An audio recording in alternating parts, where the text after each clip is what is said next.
বায়ুমণ্ডল প্ৰদূষণ মুক্ত কৰাৰ উদ্দেশ্যে গুৱাহাটীৰ পাছতে তেজপুৰতো সংযোজন কৰিলে 3খনকৈ ইলেক্ট্ৰনিক বাছ। অসম চৰকাৰৰ পৰিবহণ মন্ত্ৰী পৰিমল শুক্লবৈদ্যই আজি তেজপুৰ জয়মতী পথাৰৰ সন্মুখত থকা উত্তৰ অসম সংমণ্ডলৰ অধীক্ষকৰ কাৰ্যালয় চৌহদত নৱনিৰ্মিত দুটাকৈ ইলেক্ট্ৰনিক চাৰ্জাৰ মেচিন শুভ উদ্বোধন কৰে। লগতে পৰীক্ষামূলকভাৱে ইলেক্ট্ৰিক চাৰ্জ লগাই মন্ত্ৰীগৰাকীয়ে বাছখনৰ চালকৰ আসনত বহি ইলেক্ট্ৰিক বাছ চলাচলৰ দ্বাৰা বায়ুমণ্ডল প্ৰদূষণমুক্ত হোৱাৰ লগতে অসমৰ পৰিবহণ বিভাগত পূৰ্বৰ যি লোকচানৰ সন্মুখীন হৈ আছিল বৰ্তমানে এই বিভাগটোৰ পৰা চৰকাৰে অধিক ৰাজহ সংগ্ৰহ কৰিবলৈ সক্ষম হ'ব বুলিও কয়। গুৱাহাটীত বৰ্তমানে 200খন এই ইলেক্ট্ৰিক বাছ চলাচলৰ পাছত প্ৰথমবাৰলৈ তেজপুৰত সংযোজন কৰিলে 3খনকৈ ইলেক্ট্ৰিক বাছ সেৱা। ইয়াৰে এখন বাছ তেজপুৰৰ পৰা তুমুকিস্থ কেঞ্চাৰ কেয়াৰ হস্পিটেলৰ যাতায়াতৰ বাবে হস্পিটেল কৰ্তৃপক্ষক আনুষ্ঠানিকভাৱে প্ৰদান কৰে। ইলেক্ট্ৰিক বাছেৰে পুৰণা কাৰ্যালয়লৈ ৰাওনা হয়।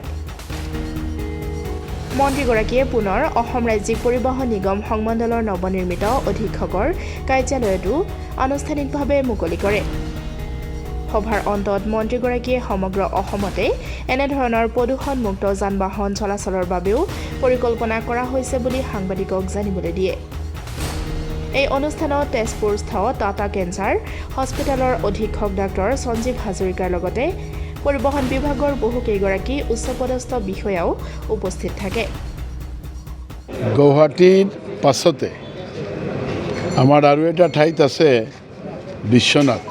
গুৱাহাটীত কেইদিন আগতে আপোনালোকে দেখিছে আমি এছটিচি 200 বাছ মাননীয় মুখ্যমন্ত্ৰী এছটিচিক প্ৰদান কৰিলে আৰু গুৱাহাটী খুব ধুনীয়াকৈ চলি আছে।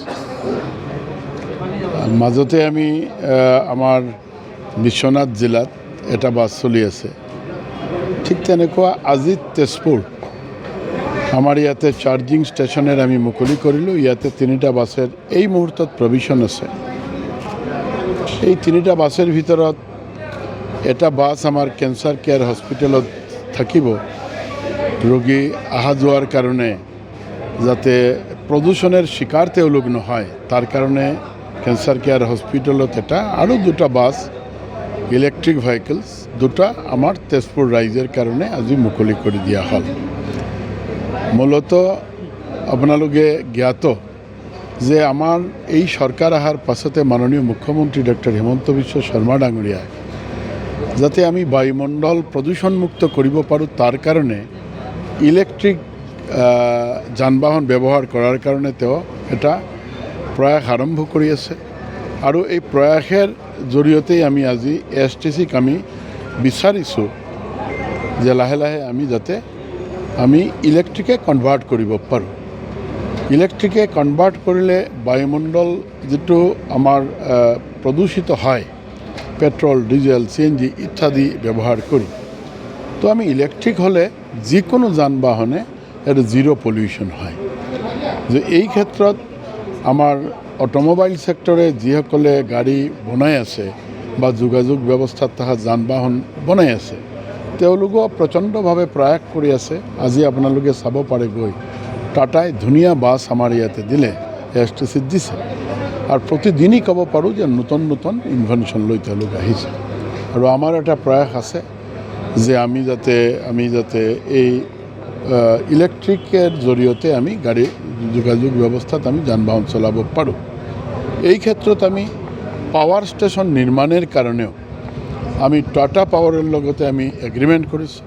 তেওঁলোকে 200খন পাৱাৰ ষ্টেচন গোটেই অসমত বনাবলৈ আৰম্ভ কৰিছে। গুৱাহাটীতো কেইটামানৰ কাম প্ৰায় শেষ হোৱাৰ পথত আছে। আমি আপোনালোকৰ জৰিয়তে আমি ৰাইজকো আহ্বান কৰিম যে আপোনালোকে নতুন গাড়ী ক্ৰয় যেতিয়া কৰিব আপোনালোকে এই চিন্তাটো কৰিব যে আপোনালোকে বায়োফুয়েলৰ জৰিয়তে কৰাব না ইলেক্ট্ৰিক পাৱাৰৰ জৰিয়তে কৰিব। যদি কৰে আমি জানো বা সকলোৱেই জানে এই কথাটো যে আমি যদি ইলেক্ট্ৰিকেৰ জৰিয়তে কৰোঁ তেনেহ'লে ফুয়েলৰ কাৰণে বা যিটো আমাৰ মনিটৰী ছাপোৰ্ট দিব লাগে এটা যান বাহনত ইয়াতকৈ বহুত কমে আমি কৰিব পাৰোঁ। এই ক্ষেত্ৰত আমি ক'ব পাৰোঁ যে আজি আমাৰ এটা আনন্দেৰ দিন তেজপুৰ এছটিচিৰ কাৰণে। যে তেজপুৰ ASTC অহাকালিৰ ফালৰ পৰা 3টা বাছ ইয়াতে ৰান কৰিব আৰু ভৱিষ্যততো আমি আৰু বেছি কৰাৰ কাৰণে প্ৰয়াস কৰিম।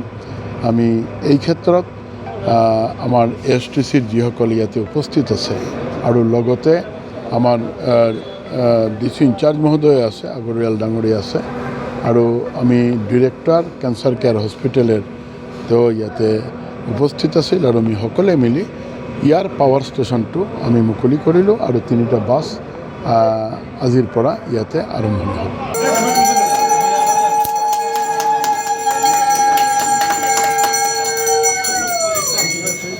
Bureau report, democratic Assam.